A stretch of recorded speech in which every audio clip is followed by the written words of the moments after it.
조금 특이해요.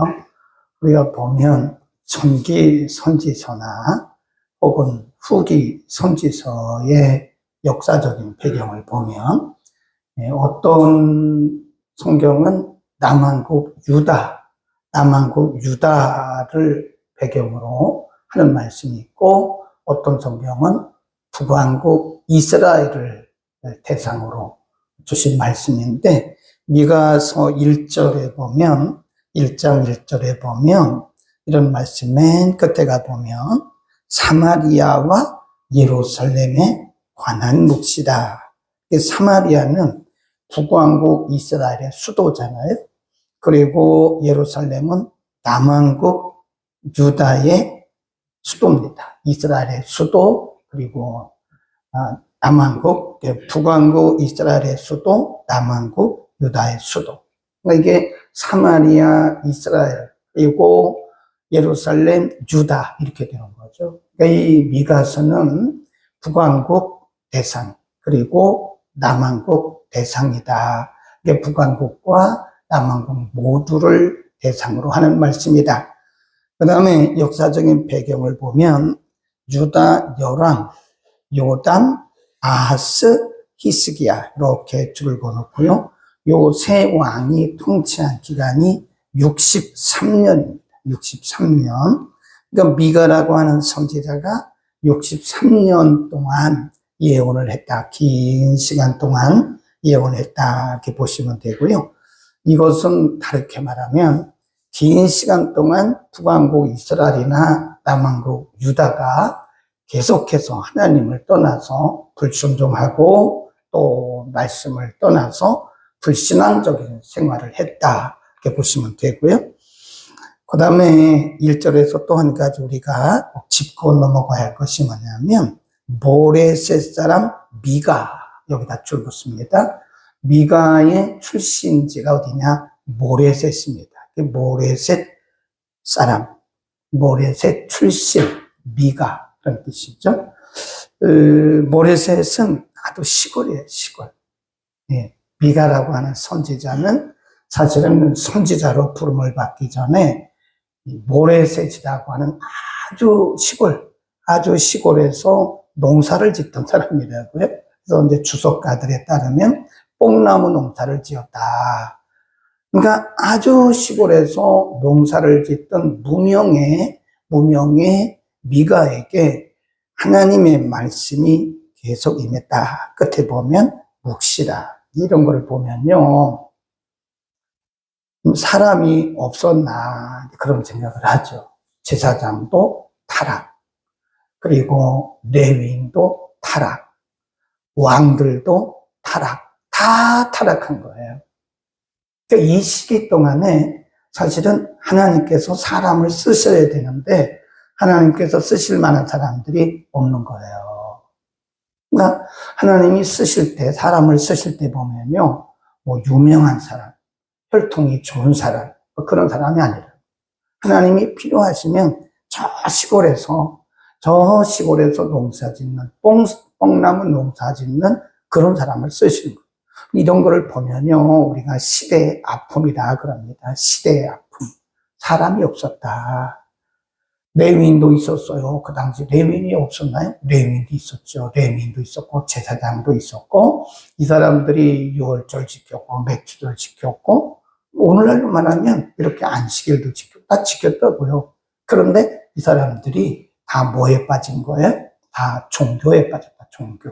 하나님이 없는, 그 중심에 하나님이 없는 종교에 빠지니까 하나님이 이런 사람을 쓰실 수가 없는 거예요. 그러니까 그런 걸 보면 시대의 아픔이다. 이 시대에 하나님이 쓰실 사람이 없다는 거예요. 그 시대에. 하나님이 저 시골에서 뽕나무 농사 짓는 미가를 번쩍 들어다가 그를 통해서 하나님의 말씀을 대언하게 하신 거다. 우리가 그런 거를 보면요. 우리가 뭐 탁월해서 하나님 쓰시는 건 절대 아니고요. 하나님이 필요해서 쓰시는 거다. 또 우리 시대가 혹시 그런 시대는 아닐까. 뭐 많은 사람들이 있지만 하나님 보시기에 아니다 생각이 되면 하나님이 지금도 누군가를 다 쓰실 수 있다 그런 생각을 하고요. 그 다음에 하나님께서 이들에게 뭐라고 말씀하시냐면 2절에 보면 백성들아 너희는 다 들을지어다. 땅과 거기 있는 모든 것들아 자세히 들을지어다. 주 여호와께서 너희에게 대하여 증거하시되 곧 주께서 성전에서 그리 하실 것이다. 그러면서 이 말씀은 뭐냐면 너희는 내게로 돌아오라. 돌아오라. 이거를 우리가 뭐라 그러냐면 하나님의 부르심 그렇습니다. 2절을 우리가 표현을 한다면 하나님의 부르심이다. 하나님이 지금 북왕국 이스라엘도 하나님을 멀리 떠났고 남왕국 유다도 하나님을 멀리 떠났고 지금 하나님이 쓰실 사람이 없을 정도로 북왕국이나 남왕국이 하나님을 떠난 거예요. 그러면 하나님이 하나님의 백성된 이들을 그냥 버리시는가? 그건 아니죠. 하나님은 언약의 백성이시기 때문에 버리시지는 않아요. 버리시지는 않는데 하나님께서 경고하시고 징계를 하십니다. 그래서 이 미가서는 다 경고의 말씀이 경고. 빨리 돌아와라, 돌아와라. 근데 하나님이 우리가 이제 알아야 되는 것은 하나님께서 하나님의 백성들을 부르시는 그 과정, 단계를 보면 단계가 있더라고요. 거의 똑같습니다. 구약이나 신약이나 그리고 지금이나 하나님이 우리를 부르시는 그 과정이나 또 방법이나 단계가 비슷해요. 처음에는 뭐죠? 하나님이 돌아와라, 돌아와라, 돌아와라. 뭘로 말씀하시죠? 말씀으로. 성경으로 하나님께서 말씀으로 이렇게 계속 말씀하시다가 안 듣잖아요. 그러면 하나님이 그 다음 단계가 1차, 2차, 3차 경고하잖아요. 그래도 안 듣잖아요. 들어오면 다행이죠. 돌아오면 다행인데 돌아오지 않으면 하나님의 쓰시는 방법이 있어요. 그게 뭐냐면 물리적인 방법입니다. 오늘 본문에 보면 물리적인 방법이 나와요. 거기 보면 쭉 내려가면 4절에 보면 3절 끝에도 하나님이 강림하셔서 땅의 높은 곳을 밟으실 것이다. 4절 그 아래서 산들이 녹고 골짜기들이 갈라지기를 불 앞에 밀 같고 비탈로 쏟아지는 물 같을 것이다. 하나님이 이들에게 물리적인 방법을 쓰시는데요. 불 앞에 밀. 불 앞에 밀을 생각해 보시라고요. 그 단순간에 다 타버리죠. 골짜기들이 갈라지면서 돌들이 무너진다. 예루살렘이든지 사마리아든지 이들이 살고 있는 터전. 이들이 살고 있는 삶의 터전들을 흔들어 버린다는 거예요. 우리 뒤에서 다시 보겠지만 하나님의 백성들이 하나님께 돌아오지 아니하고 끝까지 고집하잖아요. 그러면 그들이 살고 있는 터전, 더 이상 그들이 핑계할 수 없도록 삶의 터전을 흔들어버려요. 그런 사람은 다 두 손 들게 되어 있죠. 왜 그때까지 가냐 그 말이죠. 그 다음 또 쭉 내려가면 6절의 이름으로 내가 사마리아로 돌의 무더기 같게 하고 포도심을 동산 같게 하며 또 그 돌들을 골짜기에 쏟아내리고 그 지대를 드러내고 그 새긴 우상을 다 파쇄하고 음행의 값을 불사르고 그 목상을 다 회파할 것이다. 기생의 값으로 모았은즉 그것이 기생의 값으로 돌아갈 것이다. 무서운 말씀이에요. 그들이 모은 모든 것들 불의하게 또 부정하게 모은 모든 것들을 하나님이 다 흔들어서 흩어버린다. 근데 사실은요, 이 시기가 지금 미가가 63년에 걸쳐서 쭉 예언을 했는데 이 시기가 어떻게 보면 경제적으로 아주 번영했던 시기예요. 그러니까 하나님 떠난 거죠. 잘 먹고 잘 사니까 북왕국이든지 남왕국이든지 하나님은 안중에 없어요. 그러니까 이들이 하나님을 떠났어요. 하나님이 그들의 삶의 터전을 붙들어서 이것을 흔들어 버리겠다는 거예요. 네. 그 이유에 대해서 5절에 보면 이는 다 야곱이 다 그 말은 남한국 유다, 북왕국 이스라엘 그런 뜻입니다. 이는 다 야곱의 허물을 인함이요 이스라엘 족속의 죄를 인함이라. 야곱의 허물이 무엇이뇨? 사마리아가 아니뇨? 유다의 산당이 무엇이뇨? 예루살렘이 아니뇨? 북왕국이든지 남한국이든지 사마리아든지 예루살렘이든지 그 도시가요 하나님이 복 주신 도시거든요. 하나님의 도성이거든요. 거기가. 근데 거기에 뭐가 꽉 차 있어요? 우상들로 꽉 차 있는 거예요. 우상들. 하나님이 통탄을 하시면서 쓰실 사람이 없다니까요. 우리 생각을 해야 돼요. 지금 미가가 사역했던, 미가가 예언했던 그 시대에 사람이 없어요? 사람이 얼마나 많은데. 그 제사장도 많다니까요. 레위인들도 많다니까요. 하나님이 쓰실 사람이 없는 거예요. 그러니까 하나님이 저 시골에서 뽕나무 농사를 짓는 미가를 불러서 하나님을 쓰신 거 아니냐고요. 그들이 중심으로부터 하나님을 탁 떠났다. 보기는 멀쩡해요. 남한국도 보기는 멀쩡하고 북한국도 보기는 멀쩡합니다. 이들이 안식일 지킵니다. 묘월절 지켜요. 지킨다니까요. 온갖 절기는 다 지킵니다. 그런데 그 중심에 하나님이 없어요. 종교에 빠져요, 종교. 그런 거를 우리는 뭐라 그러냐면 그냥 종교, 외형에 빠져서 내용이 없는 그냥 껍데기만 남아있는 종교의 껍데기만 남아있고 하나님은 없는 그런 시대에 하나님이 지금 물리적인 방법을 쓰시겠다고 경고하는 거예요. 경고. 빨리 돌아와라. 우리 잘 들어야 됩니다. 우리가 잘못하면 껍데기만 갖고 껍데기. 네. 하나님이 원하시는 것은 껍데기가 아닙니다. 종교의 모양이 아니에요. 하나님이 원하시는 것은 우리의 중심입니다. 우리의 중심이 하나님을 떠났을 때 하나님은 통탄하십니다. 통탄. 그 다음에 그 밑으로 쭉 가보면요. 8절부터 이러므로 내가 애통하며 애곡하고 벌거벗은 몸으로 행하며 들깨같이 애곡하고 타조같이 애통하리니 미가의 말이죠. 이는 그 상처는 고칠 수 없고 그것에 유다까지도 이르고 내 백성의 성문 곧 예루살렘에도 미쳤느니라. 그럼 줄봅시다. 가드 11절 사빌 12절 마롯 13절 라디스 14절 가드 모레셋. 여기는 미가의 고향이죠. 그리고 15절 마레사. 이 지역은요 특별히 이렇게 지명을 다 언급한 경우는 참 드뭅니다.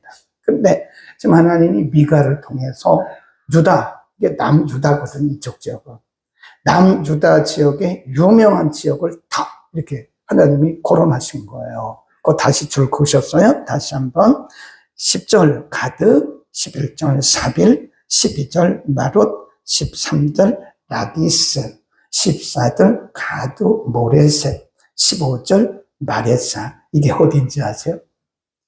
남유다 왕국 중에서 가장 강력한, 군사적으로 가장 강력하고 경제적으로 가장 풍성했던 도시들이에요. 그 도시들에 대해서 뭐라고 경고를 하시는지 한번 보세요. 10절 가드에 고하지 말며 도무지 호곡하지 말지어다. 베들레에브라, 베들레헴입니다. 베들레헴아, 베들레헴에서 티끌에 굴지어다. 또 11절 사빌검이나 너는 벗은 몸에 수치를 무릅쓰고 나갈지어다. 산인 거미는 나오지 못하고 벳에셀이 애곡하여 너희로 의지할 곳이 없게 하기 다 강한 도시라니까요. 군사적으로 요충지입니다. 이 지역들이. 군사적으로 요충지요. 경제적으로는 아주 풍성한 도시. 그런 데 있잖아요. 우리가 보면 우리나라도 특별히 이렇게 경제적으로 넉넉한 도시가 있잖아요. 그건 특성상 그런 거죠. 네. 그런 도시들에 대해서 지금 경고하기를 그 모든 도시들이 군사적으로 강하고 경제적으로 넉넉한 그곳에 뭐가 있다고 그래요? 호곡, 슬픔, 통곡하네, 통곡. 호곡이란 말은 슬퍼서 가슴을 치면 하는 것을 이 가슴을 치며 하는 이 통곡을 호곡이라고 하고 소리 질러가면서 이런 도시들이 이제는 다 하나님께서 그들에게 경고하시는 거예요. 너희가 돌이키지 않으면 지금 너희의 군사력도 다 허무하고 너희가 그렇게 자랑하는 그 경제력도 다 허무하고 하나님께서 흔들어버리시다. 흔들어. 그래서 우리가 미가서를 보면서 우리가 내릴 수 있는 영적인 결론이 뭐냐. 이 시대가 아까 뭐라고 그랬죠? 북왕국이든지 남왕국이든지 군사적으로 굉장히 강력한 때예요. 그러니까 이들이 하나님을 떠난 거예요. 우리는 뭐 하나님 도움 없이 살 수 있다 이런 거 아니에요. 경제적으로 굉장히 부강했던 시대예요. 하나님 떠난 거예요. 이걸 뭐라 그러냐. 하나님이 은혜를 주실 때 은혜를 받아야 됩니다. 하나님의 은혜를 은혜로 여기지 못하는 사람들은 이렇게 돼요. 자기들이 잘나서 자기들이 힘 있는 줄 알아요. 자기들이 능력이 있어서 그렇게 잘 사는 줄 알아요. 그것은 하나님 앞에 정말 무지요 교만입니다. 그러니까 우리가 오늘날도요, 하나님의 은혜를 은혜로 안다면 정말 겸손해야 됩니다. 예. 하나님의 은혜를 은혜로 하는 사람은 겸손해요. 그리고 더 잘합니다. 하나님이 은혜를 주셨기 때문에 이건 내 능력도 아니고 내 힘도 아니고 내 탁월함도 아니고 내 공로도 아니다. 이건 하나님의 은혜다. 하나님의 은혜를 은혜로 여기는 사람은 더 잘할 수밖에 없는 거예요. 왜 그러죠? 내 힘이 아니니까. 네, 하나님의 은혜를 은혜로 모르는 사람들은 이렇게 되는 거예요. 네, 신명기에 보면 하나님이 이렇기 때문에 미리 경고를 하신 겁니다. 여러 번 말씀하셨잖아요. 너희가 가나안에 들어가서 심지 않고서 너희가 거룩하지 않은 우물에서 우물을 하고 또 너희가 전혀 관계도 안 했는데 풍성한 과일을 딸 때 내 마음에 이르기를 하나님을 잊어버릴까 한다. 사실은 그게 너의 능력도 아니고 너의 힘도 아니고 내가 너희에게 재물 얻을 능을 준 것이지 너의 힘으로 한 것이 아니다. 하나님이 계속 그들에게 경고하신 것이 뭐죠? 너희 하나님 여호와를 잊지 마라. 잊지 마라. 잊지 마라. 수없이 계속해서 반복한 말씀이 주 너의 하나님을 잊지 마라. 네. 오늘날도 마찬가지예요. 오늘날도 우리가 하나님의 하나님됨, 하나님의 주인 되심, 모든 것이 하나님의 은혜라는 것을 잊을 때 우리는 이렇게 곁길로 갑니다. 정말 그것이 하나님의 은혜라고 믿는다면 우리는 겸손할 수밖에 없고요. 우리는 고개를 숙일 수밖에 없고 하나님 앞에 더 잘할 수밖에 없는 거예요. 우리가 그걸 모르게 되면 이렇게 됩니다. 우리는 오늘 미가서 1장을 보면서 우리의 모습은 어떤가? 우리는 하나님의 은혜를 하나님의 은혜로 여기고 살고 있는가? 아니면 하나님의 은혜를 욕되게 하고 있는가? 살펴보시기를 바랍니다. 오늘은 우리가 그동안 기도해오던 러브 크리스마스 당일입니다. 오후 5시부터 진행이 되고요. 스태프들은 3시부터 오셔서 준비를 하실 텐데, 어제 성경대학에서 제가 44명이나 초청된 분들이 44명이라고 그랬는데, 나중에 2분이 더 초청을 하셨어요. 내시지는 않았는데, 말로 얘기해 주셨어요. 46명입니다.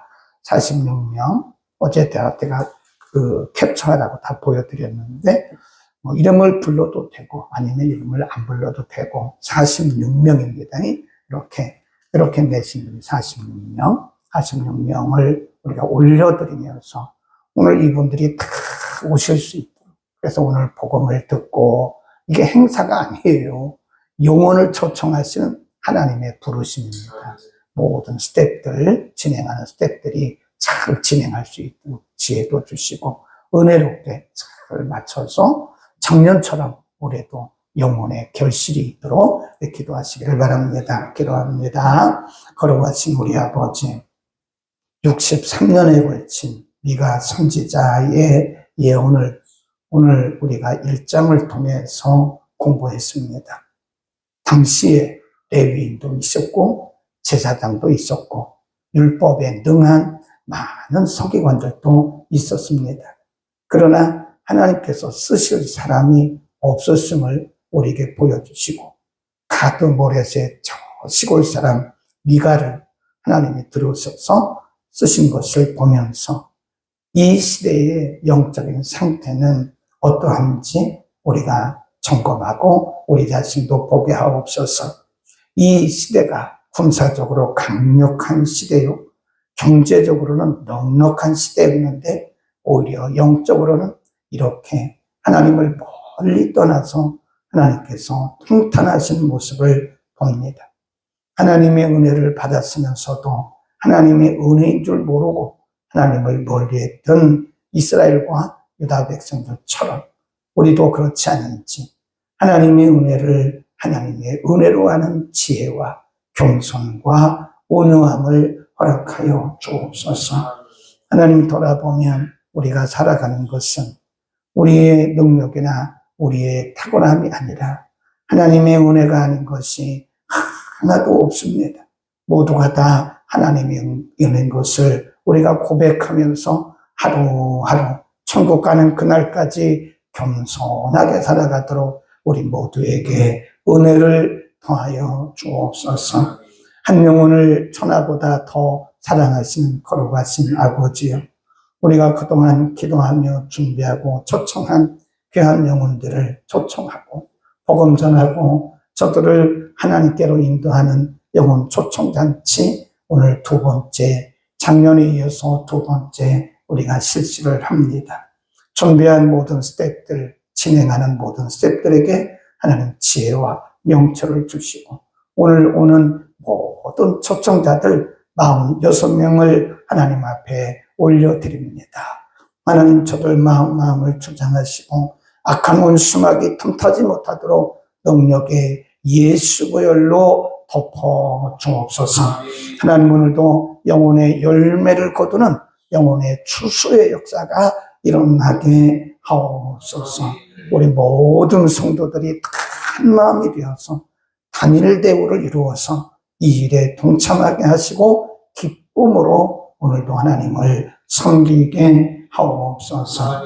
하나님 오늘도 유치부부터 작년도에 이르기까지 모든 예배마다 성령의 강력한 기름 부음이 넘치게 하옵소서. 예배를 통해서 하나님의 임재와 하나님의 음성을 듣는 귀한 시간들 되게 하옵소서. 예수 그리스도의 이름으로 기도드립니다. 아멘.